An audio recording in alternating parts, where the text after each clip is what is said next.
আসসালামু আলাইকুম এভরিওয়ান। আজকে আমরা এইচটিএমএল অধ্যায়ের তৃতীয় ক্লাস শুরু করে যাচ্ছি। আর ক্লাসটি শুরু করার পূর্বে আমি সবাইকে একটি বিষয় রিকোয়েস্ট করব, তোমরা যারা আমার ইউটিউব চ্যানেল এখন সাবস্ক্রাইব করো নাই, ইনশাআল্লাহ সাবস্ক্রাইব করবে। সেই সাথে আমার একটি ফেসবুক পেজ আছে খান মোহাম্মদ মামুন নামে, অবশ্যই এই পেজটিকে ফলো দিয়ে রাখবে। সো চলো আজকের ক্লাসটি আমরা শুরু করি। আজকের ক্লাসের মতো আমরা দুটি ট্যাগ নিয়ে কাজ করব, একটা হচ্ছে সুপারস্ক্রিপ্ট এবং আরেকটা হচ্ছে সাবস্ক্রিপ্ট। এই সুপারস্ক্রিপ্ট মানে হচ্ছে সুপ, সংক্ষেপে আমরা সুপ বলবো এখানে। আর সাবস্ক্রিপ্ট মানে হচ্ছে সাব। সুপ শুরু, সুপ শেষ। সুপ সাব শুরু, সাব শেষ। অর্থাৎ এটা হচ্ছে ওপেনিং ট্যাগ, এটা হচ্ছে ক্লোজিং ট্যাগ। এটা হচ্ছে ওপেনিং ট্যাগ, এটা হচ্ছে ক্লোজিং ট্যাগ। আর সুপ মানে হচ্ছে সুপারস্ক্রিপ্ট, আর সাব মানে হচ্ছে সাবস্ক্রিপ্ট। এখন সুপ আর সাবের কাজ কি দেখো। কোন একটা লেখার উপরে, অর্থাৎ আমি একটু বিষয়টা দেখাচ্ছি ভাবে, তো এই লিখলাম, এর উপরে কিছু লেখার জন্য আমাদের সুবট্যাগ ইউজ করতে হয়। আর এর নিচে অর্থাৎ এরকম লিখবো, সেক্ষেত্রে আমাদের সাবট্যাগ ইউজ করতে হয়। সো এখানে আমি সুপ এবং সাব মিলানো তিনটি কোশ্চেন এখানে রেখেছি। দেখো প্রথম হচ্ছে একটা, দেন এ, তারপরে একটা, মোট তিনটা এখানে। তো শুরুতে আমরা a plus b whole square plus a square plus 2ac plus b square, এটাকে আউটপুট হিসেবে পেতে হলে আমাদের কিভাবে HTML কোড করতে হয় সেটা আমরা দেখবো। সো দেখো কিভাবে শুরু করছি আমরা। তো আমরা জানি HTML কোড করার জন্য শুরুতে আমাদের একটা বেসিক ট্যাগ লিখতে হয়, সেটা হচ্ছে HTML। শুরু করলাম, দেখো লিখলাম HTML, তারপর HTML লেখার পরে কি লিখতে হয়, বডি। সো বডি লিখবো এখানে, আমরা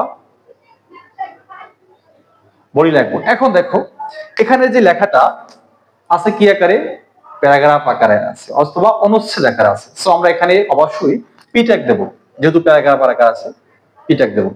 এবার দেখো কি আছে, a plus b whole square. So আমরা আগে লিখবো a, আচ্ছা ক্যাপিটাল, যেহেতু ক্যাপিটাল লিখি a প্লাস b। এখন হোল স্কয়ার দেওয়ার জন্য, অর্থাৎ a প্লাস b এর উপর স্কয়ার দেওয়ার জন্য আমাদের সুপ ট্যাগ ইউজ করতে হবে। অর্থাৎ এভাবে লিখবো আমরা সুপ, সুপ স্কয়ার যেহেতু এজন্য লিখবো 2, তারপর এখানে সুপ শেষ করব, সুপ শেষ করলাম। দেন হচ্ছে কি দেখো ইকুয়াল আছে, তারপর আমরা ইকুয়াল দেব, ইকুয়াল দিলাম। তারপর কি আছে, এ আছে, এ লিখবো। তারপর কি আছে দেখো, এর উপরে স্কয়ার, তার মানে এখানে সুপ ট্যাগ ইউজ করতে হবে। সো এভাবে লিখবো সুপ, তারপর 2 সুপ শেষ। দেখো তারপর কি আছে প্লাস, তারপর আমরা এখানে অবশ্যই প্লাস দেব। তারপর আছে 2ab আছে, এখানে কোনো ট্যাগের কাজ নেই, এখানে সিম্পল ওয়ে আছে 2ab, আমি 2ab লিখে দিলাম। দেন আছে কি দেখো প্লাস, আবার আমরা এখানে এদিকে আসলাম, প্লাস দিলাম। তারপর কি আছে b, তারপর b এর উপর স্কয়ার, তার মানে হচ্ছে সুপ, তারপর 2 সুপ শেষ। দেখো আমাদের, দেখো এই a plus b square plus a square plus 2a plus b square already লেখা হয়ে গেছে। এবার আমাদের পি শুরু করছিলাম, এবার কি করব, আমরা প্যারাগ্রাফ শেষ করব। সো আমি এখানে পিটা শেষ করলাম। এবার দেখো বডি শুরু করছিলাম, এবার আমি কি করব, বডি শেষ করব। তারপর HTML শুরু করছি, HTML শেষ করব। এটা আমাদের আনসার। অর্থাৎ এটাকে এখন যদি তুমি কোডিং করো, অ্যাপস এর মাধ্যমে কিংবা নোটপ্যাডে কোডিং করো, কোডিং করে যদি রান করো, তাহলে জাস্ট আউটপুট হিসেবে এটা শো করবে, এটা আসবে। দেন আমরা এখন নেক্সট অর্থাৎ a1 plus b1 into a2 plus b2, এটাকে আমরা কোডিং করব। অর্থাৎ আউটপুট হিসেবে এরকম একটা ফলাফল পাওয়ার জন্য আমাদের কিভাবে কোডিং করতে হয় সেটা করব।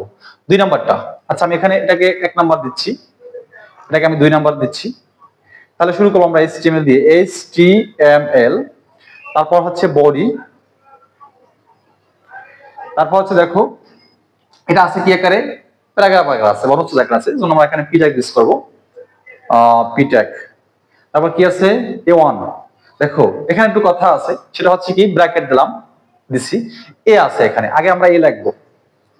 এ লেখার পরে দেখো কি আছে a1, তার মানে 1টা আছে কোথায়, নিচে, তার মানে এখানে লিখবো সাব, SUB সাব 1, তারপর সাব শেষ করলাম। দেখো তার মানে এখানে লেখা হয়েছে কি a1 লেখা হয়েছে, তারপর আছে কি প্লাস, এ প্লাস দেব, দিলাম প্লাস।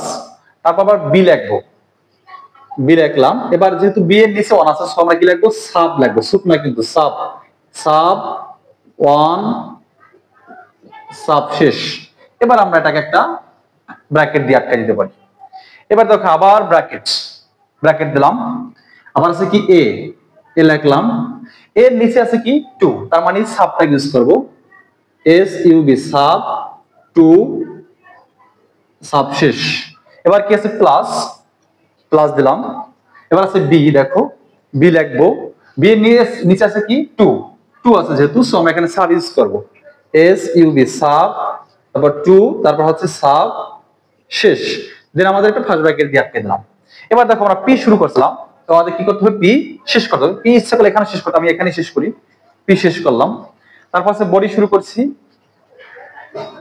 বডি শেষ করলাম। HTML শুরু করছি, HTML শেষ করলাম। এটা হচ্ছে আমাদের মূলত এটাকে আউটপুট হিসেবে পেতে হলে এভাবে কোডিং করতে হবে। এটা হচ্ছে আমাদের বি এর আনসার। সো এটাকে আমি এখন মুছে দিচ্ছি। এবার আমরা নেক্সট অর্থাৎ বাংলাদেশ লেখা আছে, বাংলাদেশে পাওয়ার আছে দা, এটাকে আমরা কোডিং করব। তো তোমার ইচ্ছা করলে স্ক্রিনশট দিয়ে নাও অথবা খাতা কলমে তুলে নাও, দ্রুত আমি এটাকে মুছে দিচ্ছি।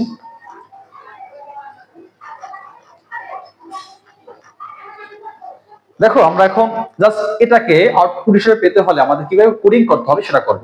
অর্থাৎ বাংলাদেশ, দেখো বাংলাদেশ আছে, বাংলাদেশের উপরে পাওয়ার আছে দা, তার মানে এখানে সুবট্যাগের কাজ। তারপর ইজ এর নিচে আবার কি আছে, দেখো 1 আছে, তার মানে এখানে সাবট্যাগের কাজ। তারপর এ আছে, এর নিচে কি 2 আছে, তার মানে এখানে সাবট্যাগের কাজ।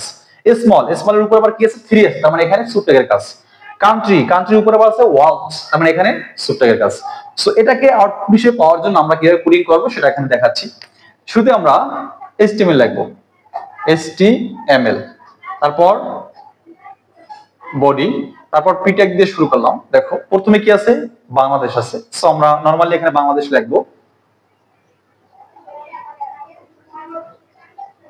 বাংলাদেশ। এখন বিষয় একটা লক্ষ্য করো, এই বাংলাদেশের উপরে আছে দা, বাংলাদেশের উপরে কি আছে, দা আছে, তার মানে এই দাটাকে উপরে নেওয়ার জন্য আমাদের সুপ ট্যাগ ইউজ করতে হবে। দেখো সুপ, তারপর লাগবে এখানে সুপের ভিতরে কি লাগবে, দা লাগবে, তারপর সুপ শেষ। দেন আছে কি ইজ আছে, তো নরমালি আমি এখানে ইজ লিখলাম, ইজ। এখন এই ইজ এর নিচে আবার কি আছে, দেখো 1 আছে, তো এই নিচে 1 লেখার জন্য আমাদের কি করতে হবে, সাব ট্যাগ ইউজ করতে হবে, SUB সাব 1, তারপর সাব শেষ। এবার আছে কি, দেখো এ আছে, এটাকে আমি এখানে নরমালি লিখলাম এ। দেখো এ এর নিচে আবার কি আছে, 2 আছে, তার মানে 2 নিচে নেওয়ার জন্য এখানে সাব ট্যাগ ইউজ করতে হবে, সাব 2 সাব শেষ। এবার আছে কি স্মল, নরমালি এখানে স্মল লিখলাম, SMA স্মল। এখন দেখো স্মলের উপরে কি আছে আবার 3, তার মানে এখানে সুপ ট্যাগ ইউজ করতে হবে, সুপ 3 সুপ শেষ। এবার কি আছে কান্ট্রি, আমি এখানে কান্ট্রি লিখলাম, COUNTRI কান্ট্রি। এখন কান্ট্রির উপরে আছে কি আবার ওয়ার্ল্ডস, সেখানে আমাদের কি করতে হবে, সুপ ট্যাগ ইউজ করতে হবে, তো সুপ, তারপর ওয়ার্ল্ডস WORLD ওয়ার্ল্ড সুপ। এবার আমাদের পি শুরু করছি, এখানে আমরা পি শেষ করে দিলাম, বডি শুরু করছি, বডি শেষ করে দিলাম, HTML ক্লোজ করে দিলাম। এখন জাস্ট দেখো, তোমরা যদি এখন এই কোন আউটপুট হিসেবে পেতে চাও তাহলে এটাকে কোডিং করে রান করলে হয়ে যাবে। অর্থাৎ এই বিষয়টাকে অ্যাপসে কিংবা তোমাদের যারা ল্যাপটপ দিয়ে করো, মূলত নোটপ্যাডে করো, তো আমি মূলত আমার স্টুডেন্ট যারা আছে তাদেরকে অ্যাপস দিয়েই করাচ্ছি, কারণ সবার তো ল্যাপটপ থাকে না বা নাই বা ক্যারি করতে পারে না, ফোন নিয়ে আসে, সো অ্যাপস এর মাধ্যমে আমি করাচ্ছি। তো যারা অ্যাপস এর মাধ্যমে করছো, অ্যাপসে এখানে জাস্ট এই বিষয়টা কোডিং করে রান করলেই তোমাদের অ্যানসারটা এটা আসবে, আউটপুট হিসেবে এটা আসবে। সো অবশ্যই তোমাদের কাছে একটা রিকোয়েস্ট, তোমরা প্র্যাকটিক্যালি বিষয়টাকে ফোনের মাধ্যমে কিংবা ল্যাপটপের মাধ্যমে তোমরা কাজ করবে, তাহলে বিষয়টা করে আরো বেশি মজা পাবে। সো আজকের ক্লাসটা এখানে শেষ করছি, আল্লাহ হাফেজ।